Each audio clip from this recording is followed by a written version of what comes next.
आज हूँ पवित्र गुरु दिवस।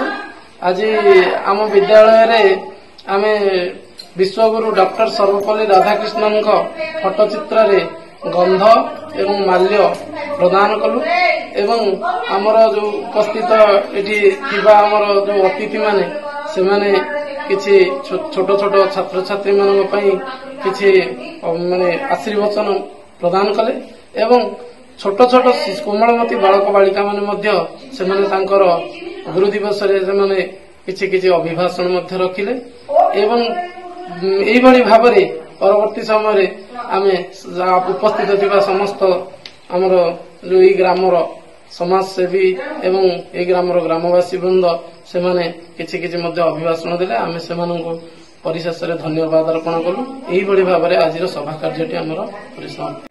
आज हूँ पवित्र गुरु दिवस आमर कुनि कुनि पिला माने आज बहुत पवित्र मन रे आसी से माने बहुत सकाळ आसी आज आमको पूजा करिया पई बहुत बहुत परिश्रम करिसेंती। बहुत छोट छोट कुनि कुनि पिला माने फूल दीप सब चंदन सब सजेकी आउ बहुत भल करिसेंती। आमको बहुत खुशी अनुभव होछि आमे तांकर दीर्घायु कामना करूछु।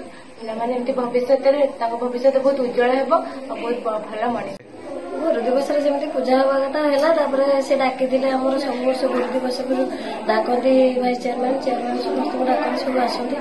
आज जेहेतु गुरु दिवस तेणु गुरु मान पूजा करने आम कर्तव्य। सर्वपल्ली राधाकृष्ण डॉक्टर सी शिखई देकी आमे तेणु करवाटा निहाती आवश्यक। तेणु गुरु अर्थ अंधकार, रुर अर्थ ज्ञान। तेणु अंधकार जी आमको ज्ञान प्रदान कर गुरु। तेणु गुरु ज्ञान प्रदान कर तेणु सी आम ऊर्ध्व।